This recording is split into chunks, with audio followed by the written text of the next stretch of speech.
शद्रिपुरम जगन्नाथ बलदेव सुभद्रा माई की जय, पंचतत्व की जय, गिरि गोवर्धन की जय, वामन देव की जय, परशुराम भगवान की जय, गिरिराज की जय, श्रील प्रभुपाद की जय, गुरुदेव की जय, नरसिंह भगवान की जय। ओम अज्ञानतिमिरान्धस्य ज्ञानाञ्जनशलाकय चक्षुरुन्मीलितं येन तस्मै श्रीगुरुवे नमः। नमः ॐ विष्णुपादाय कृष्णपृष्ठाय भूतले श्रीमते भक्तिवेदान्त स्वामिन्निति नामिने। नमस्ते सरस्वते देवे गौरवाणी प्रचारिणे निर्विशेष शून्यवादे पाश्चात्यदेशतारिणे। जय श्री कृष्णा चैतन्य प्रभु नित्यानंद श्री अद्वैत गदाधरा शिवाशादि गौर भक्त वृंदा। हरे कृष्णा कृष्णा कृष्णा हरे हरे, हरे Ram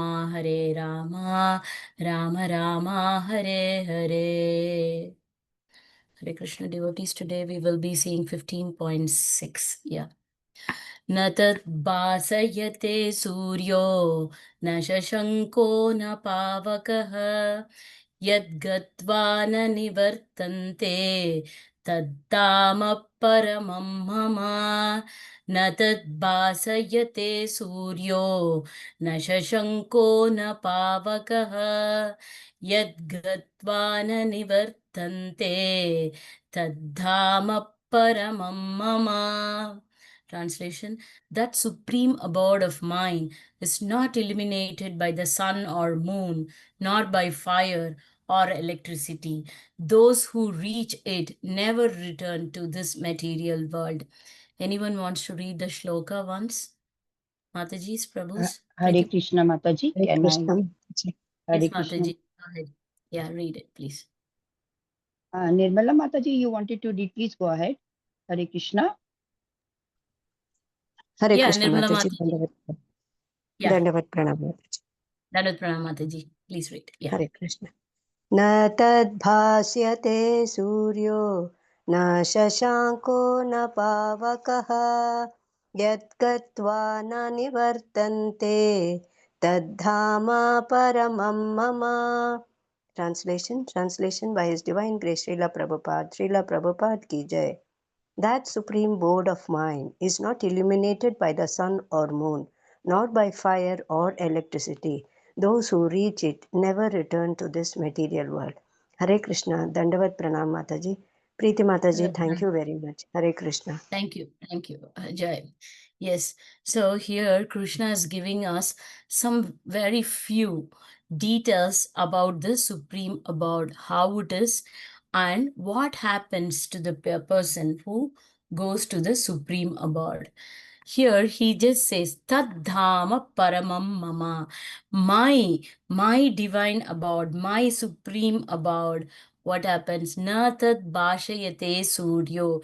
It's not illuminated by any sun nor moon. Na shashanko, moon, nor by the moon, na pavakaha, not by the fire or not by the electricity. It is neither by sun, moon, electricity or fire it is illuminated. But that dhama of mine, that's what Krishna says. Yat ghatva, what happens to the person who goes there? Yat ghatva na nivartante, he will not return back to this material world. Anyone who goes to the spiritual world, to my abode, Krishna says, he will never return back to this material world. How nice it is, right? So this helps us to get some desire, like strong desire to go back home, back to Godhead, to the spiritual world. Let us just discuss a little bit more about the spiritual world. So spiritual world is a place belongs to Krishna. Of course, everything belongs to Krishna, right? He is the creator of, he's the cause of all the creation.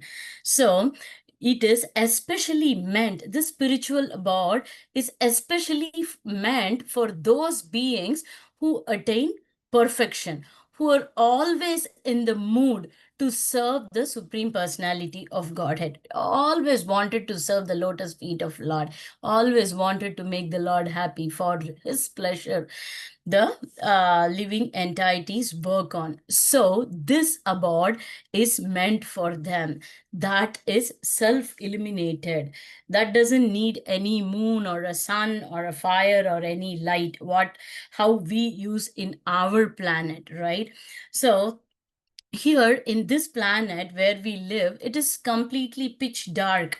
If the sun goes, it is pitch dark. We need some other means of light, right? Like electric, whatever, the halogen light or LED lights or whatever it is. If that is not there, we are completely pitch dark. That's why Krishna arranged sun for us.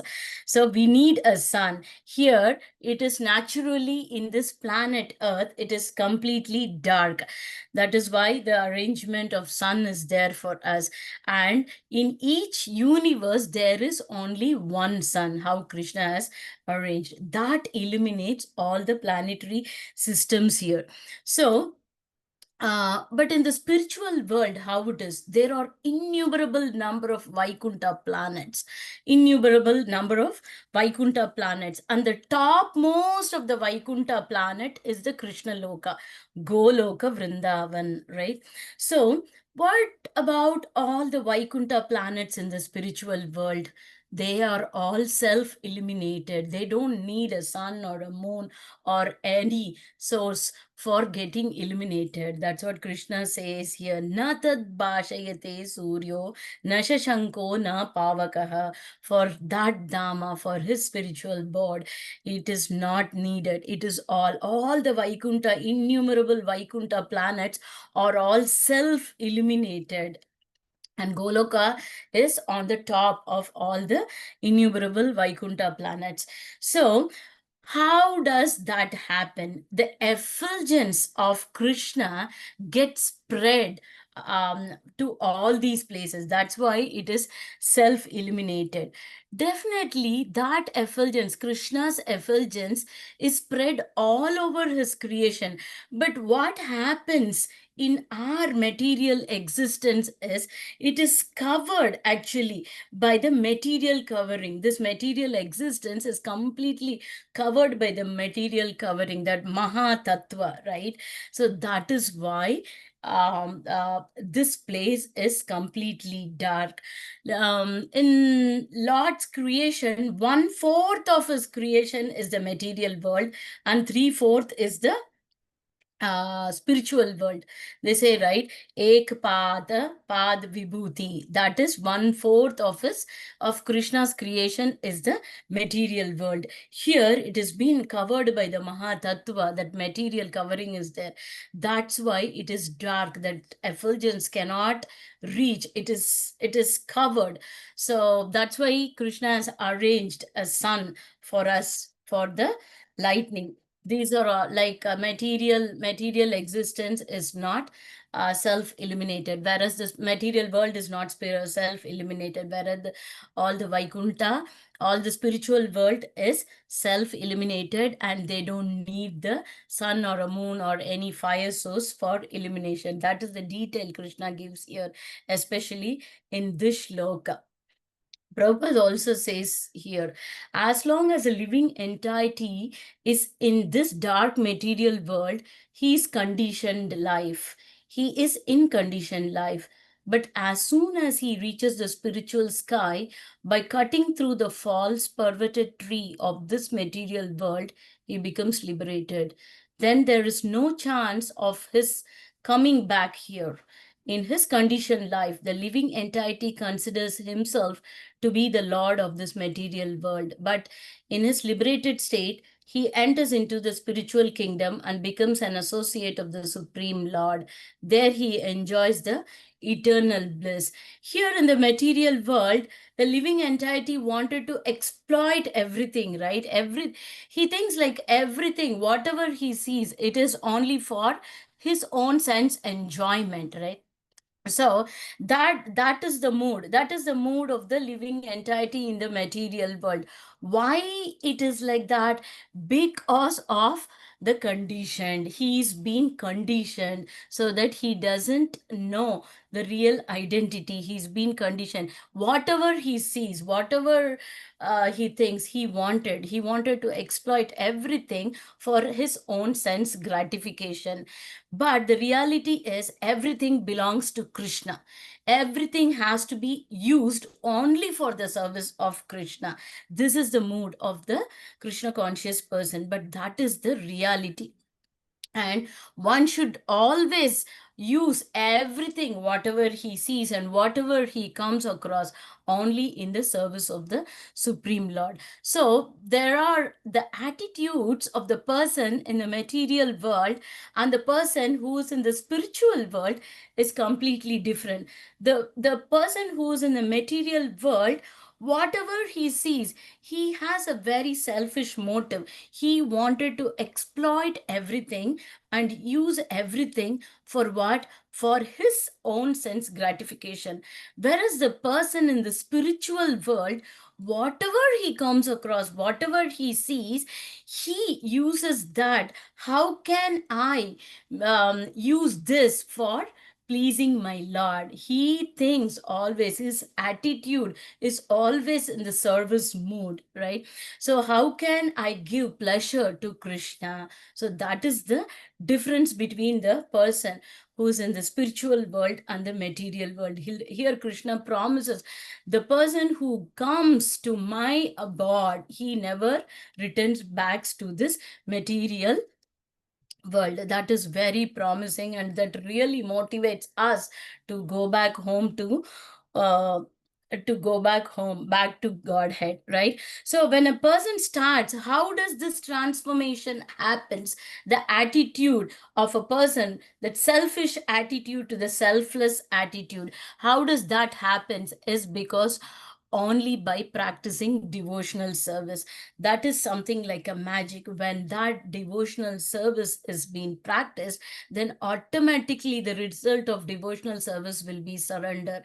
When that stage comes, automatically what happens? There is a shift from selfish sense enjoyment to selfless service for Krishna's pleasure.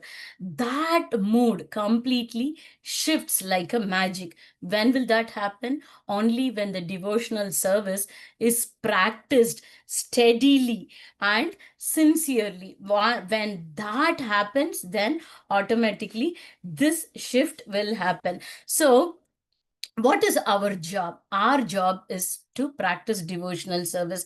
We have this very short span of life, right? After so many births, we have got this human form of life. So this is a very short period for us. We have to utilize this short period in a very, very useful way. We don't have time. So how should our bhakti be? How should our devotional service be? It has to be very serious, unsteady. The fire has to be there in everyone's heart. I have to go back to Krishna. I have to go and serve Krishna. When will I go back home, back to Godhead? That fire has to be there in each and every one. This transformation happening is not a big, hard endeavor or anything. It is very, very simple. Chaitanya Mahaprabhu has given us, Prabhupada has given us, our gurus have inherited these very, very beautiful chanting Mahamantra, very simple process to us. So it is very simple, but it has to be done in a sincere, serious, and a regular way. There should be no interruption. Okay, let me just take a break for this bhakti for 2 days. No, that doesn't happen. If that happens, then 2 days becomes 2 months, 2 months becomes 2 years. It just like goes. So uninterrupted, unmotivated should be there for practicing sadhana. When the sadhana is uninterrupted and unmotivated, then automatically the devotional service is in track and surrender happens, and the shift of the mood from selfishness to the selfless pleasure of Krishna will automatically happen. So here Prabhupada says, one should be captivated by this information. He should desire to transfer himself to that eternal world and extricate himself from this false reflection of reality. For one who's too much attached to this material world, it is very difficult to cut that attachment. But yeah, definitely it is very difficult to cut the attachment, right? Like it doesn't happen overnight. It is a serious steady process. When one takes to this devotional service, slowly, automatically, this detachments is a byproduct. It will automatically happen, and one day we will be just wondering what happened, how was all these things, I'm out of it, right? So that will happen. We should wait for that day, and we should practice our devotional service very sincerely and steadily. The word, Prabhupada also mentions here very nicely, the word Paramam Mama are very important here. Paramam, the divine abode, Krishna's divine abode. Actually, every nook and corner is the property of Supreme Lord, right? People like example for the mentality of the person who's in the material world. If he sees some nice, very yummy food item or whatever it is, he immediately, what will he think? The materialistic person immediately wanted to enjoy it for his sense enjoyment, right? But whereas a devotee, he will look into it in such a way that, okay, let me offer this for my Krishna. He will love this. He likes this type of milk sweets or whatever it is. Oh, he likes this vegetable, and if I make a curry out of it, he will love it. Or any music we listen, oh, let me go and sit and play this music or sing this music in front of the Lord. The Lord will be very happy to listen. So that is the difference in the mood of a materialistic person and the devotee. So here, the word Paramam Mama are very important. Actually, every nook and corner is the property of Supreme Lord. Nothing is ours. Whatever we see, we cannot try to enjoy it for ourselves. We have to think, how am I going to use this for Krishna's pleasure? But the spiritual world is Paramam, full of six opulences. So here, like, why are we stressing about the Supreme Abode? Supreme Abode, there we don't have Janma Mrityu Jara Vyadi, right? Material world is completely like Dukkalayam and Ashashvatam, lot of death, birth, old age, disease, everything is there. So just because we wanted to get rid of all these disease and those things, are we just planning to go to Supreme Abode? No, that is not the reason. Supreme Abode is meant for Krishna's pleasure.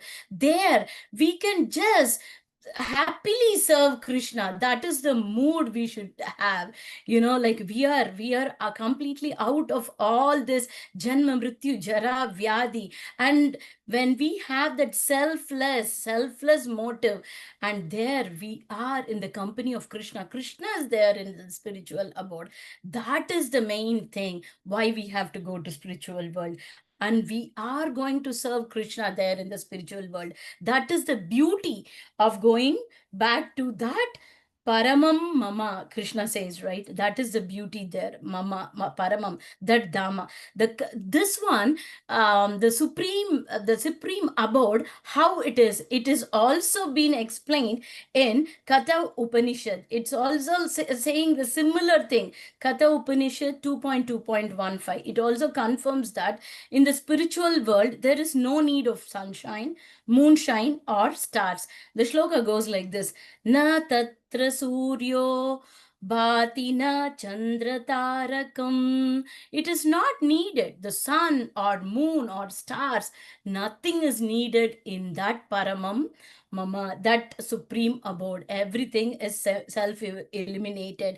This has been told here in Katha Upanishad, also in 2.2.15. So for the whole spiritual sky is illuminated by the internal potency of the Supreme Lord.